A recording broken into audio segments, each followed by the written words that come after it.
Assalamualaikum warahmatullahi wabarakatuh. Halo, perkenalkan nama saya Irna Sari Yosengaji, NIM 0556966342, Program Studi Ilmu Administrasi Negara. Pada kesempatan kali ini, saya akan menjelaskan perkembangan Pancasila dalam konteks sejarah dari masa ke masa. Pancasila tidak hadir begitu saja, melainkan perjalanan sejarah yang panjang. Bidang BPUPK Piagam Jakarta hingga pengesahan dalam Undang-Undang Dasar 1945. Pendiri bangsa berjuang merumuskan dasar negara yang dapat menyatukan seluruh rakyat Indonesia. Hal ini kemudian berlanjut dalam konteks sejarah bangsa dan masa ke masa. Awal kemerdekaan, krisis demokrasi terpimpin, Orde Baru hingga reformasi. Sebagai generasi muda, penting bagi kita untuk tidak hanya memahami peristiwa-peristiwa itu, tetapi juga merefleksikan pelajaran yang dapat diambil untuk menghadapi tantangan zaman sekarang. Sejak Indonesia memproklamasikan kemerdekaannya, Pancasila menjadi dasar dan arah bangsa kita. Namun, perjalanan Pancasila bukanlah perjalanan yang mudah.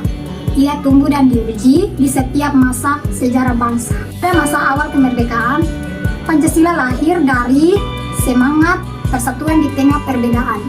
Dalam demokrasi terpimpin, Pancasila dijadikan ideologi revolusi, tapi sering disalahartikan demi kekuasaan. Pancasila dijadikan asas tunggal, dikenal lewat penataran MP4, namun sering hanya dijadi slogan. Nah, di era reformasi, Pancasila kembali dimaknai secara terbuka, menjadi pedoman demokrasi dan keadilan. Itu, kita belajar bahwa Pancasila bukan sekedar teks dalam Undang-Undang Dasar 1945, tapi kompas moral bangsa yang menentu kita pada nilai persatuan, kemanusiaan, dan keadilan sosial. Selalu hidup di tengah rakyat, dalam gotong royong, rasa toleransi, dan semangat kebersamaan. Sebagai generasi muda, kita punya tanggung jawab untuk melanjutkan semangat itu. Di era digital yang penuh tantangan, kita bisa mengamalkan Pancasila lewat hal sederhana, menghargai perbedaan di media sosial, bersikap adil, dan ikut membangun masyarakat. Karena dengan Pancasila, kita tidak hanya menjadi bangsa yang merdeka, tapi juga bangsa yang beradab dan bermartabat. Saya belajar bahwa sejarah Pancasila mengajarkan kita pentingnya persatuan dan kejujuran dalam berbangsa.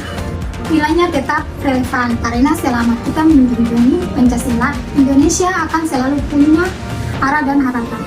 Pancasila bukan sekedar warisan, tetapi pedoman hidup generasi muda Indonesia. Demikian penjelasan saya kali ini. Wassalamualaikum warahmatullahi wabarakatuh.